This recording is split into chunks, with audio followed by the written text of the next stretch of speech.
wait, what happened with the yesterday? You continue your story. Oh yeah, your story. My story? Yeah, you're talking about somehow. We're dating that. Oh, yeah. Well, now I forget where I left off. Church. Oh, church. That's right. Yeah, so Colonel Sanders answers the door, and he's grilling me, and he wants to know all about me, and said, yeah, sure, church. And he's like, all right, that's what I'm talking about. It was like, this is the most southern thing I've ever been a part of. So I remember when I was down there, we went to church, and he said, so he goes, you go to church often? I was like, what do you want to hear, Colonel? And he's like, I want to hear often, because you have to take care of my little girl. So I, okay, all right, well, that's a step forward. And we were talking about basically just like my upbringing, because I grew up in Colorado. And he's like, so, are you treating my daughter well? I was like, well, yeah, like, of course. He's like, but you have a different definition of well than I do. And I remember that kind of stuck with me, because I was like, no, like, I treat her really well, sir. And he goes, that's the first time you've called me sir. That's not how things work in the South. Now, I don't know if you guys know this or not, sir and ma'am, staples in the South. Like, that's just what you do. Everyone older than you is sir and ma'am. I remember that because it stuck in my mind, because when we went back to Colorado, that girl that I was dating, she was like, well, how'd it go? I'm like, it was great. Like, I really like your dad. I'm like, does he like me? And she goes, he's never going to like you. I'm like, okay, well, I don't like him then either. She's like, no, like, he just doesn't get it. Like, he was born and raised in the South. The South does things differently. Now, I will say, I did not end up marrying that girl. I know. I married a much hotter girl. Now, here's the thing. I'm sorry, I had to. I'm going to tell my wife I said that tonight. That's going to be great. Now, here's the deal. Congress has all this power. They dominate, the Republicans dominate Congress. There's one person who stands in Congress's way. One person who could stand up for the South. Who is it? The president. President. Now, you got to remember, where was President Andrew Johnson from? Tennessee. He's from Tennessee. Tennessee is the first southern state to come back to the Union. They become a state. And here's Andrew Johnson saying, I want the southern states back. I want them to come into the Union. I want to forgive and forget. He's a Democrat. He's a Southerner.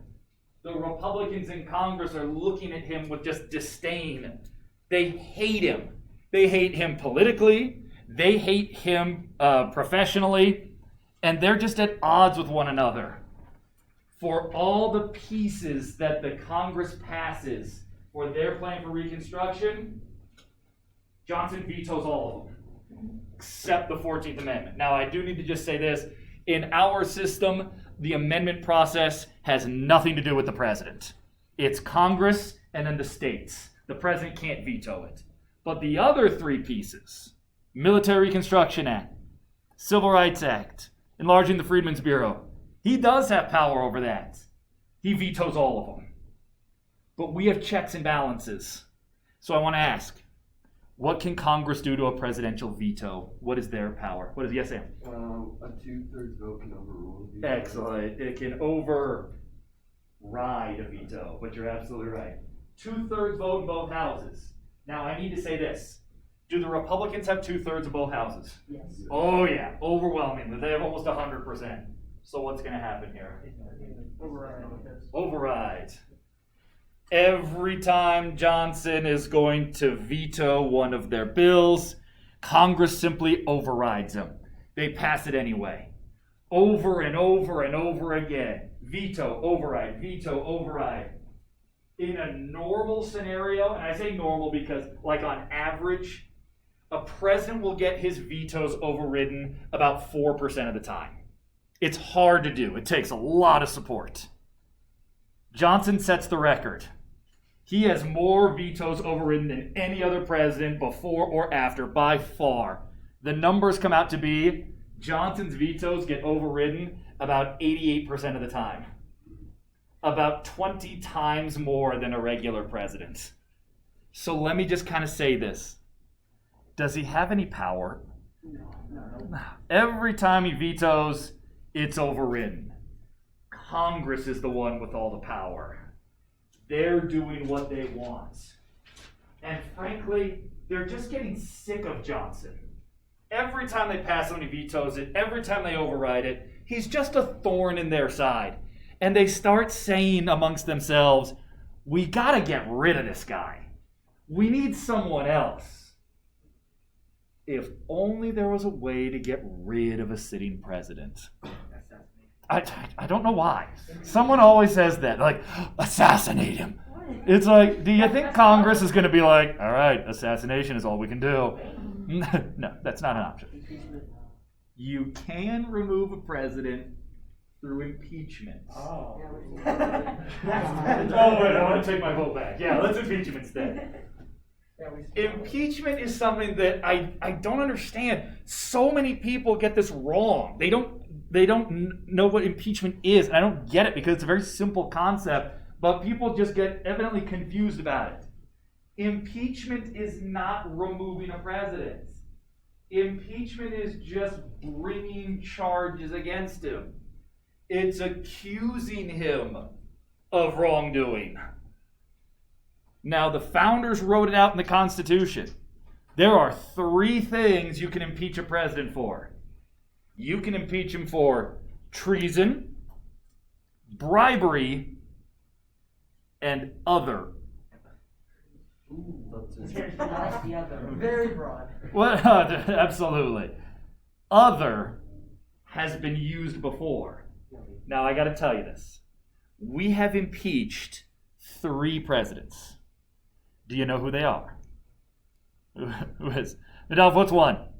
Johnson. Johnson's one, absolutely. Liam, who else? Clinton and Trump. Clinton and Trump just got impeached, like 8 months ago. So, we've impeached 3 of them. Now, impeachment is a power that belongs solely to the House of Representatives. They can impeach a president for treason, bribery, or other. All they need is 51% of the vote. That's all they need? That's all they need. And the president has to commit a crime. Well, I mean, Sorta. It's a political move. It's not about being guilty or innocent. It's politics. Now I should ask, at this time, do the Republicans have 51% of the House? Oh yeah. They just need him to make a mistake. They need him to make some tiny error and break some crime. Johnson fires one of his advisors. Not even one of his, one of Lincoln's that he inherited. And he said, I just don't like the advice he's given me. I need someone else. Federal crime. You're impeached. Now, when they impeach him, the House's job is over. They're done with the process. Now it goes on trial. The Senate gets to hold the trial. Now, to remove a president, he needs to be found guilty in the Senate. But it's tougher than 51%.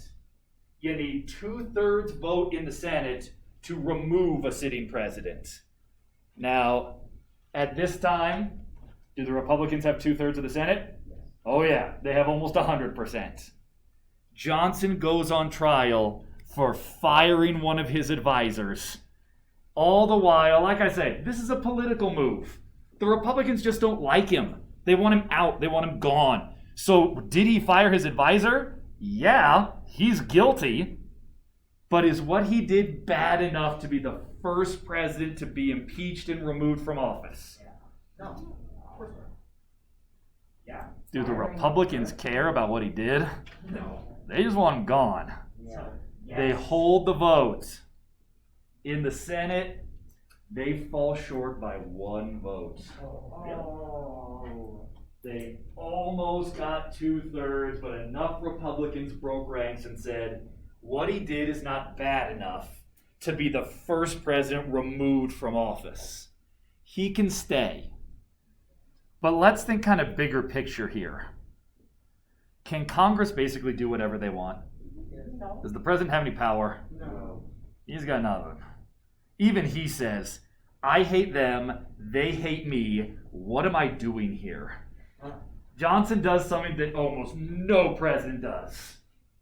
He doesn't even run for re-election. Oh. If you're a sitting president and you can run for re-election, you do it. This is very, very rare.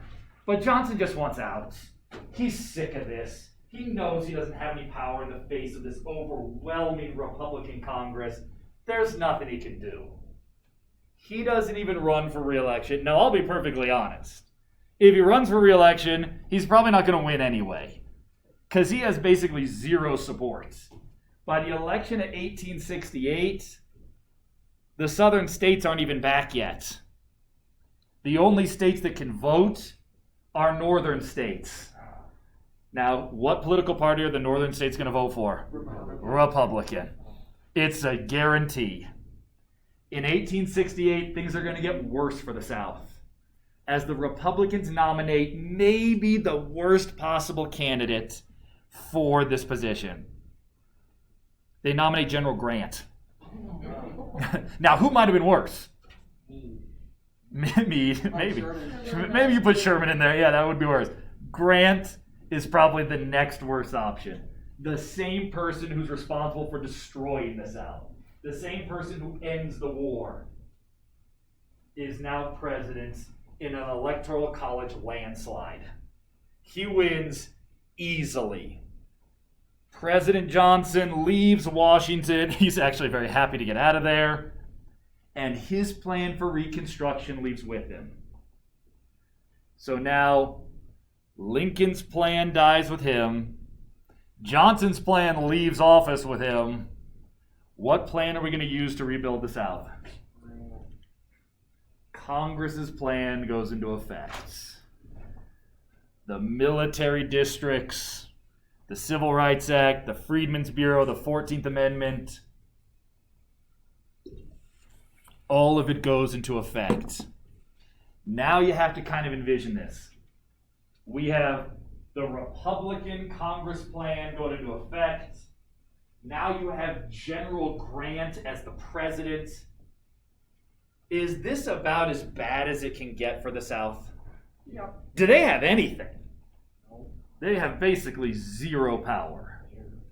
And here you have the new president and Congress telling the southern states, oh, you will comply.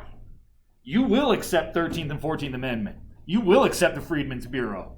You are going to be military districts with the Union generals in charge. Oh, you will comply. Now I got to tell you this little story because I think this is a good analogy. This happens to me every day. It happened to me this morning.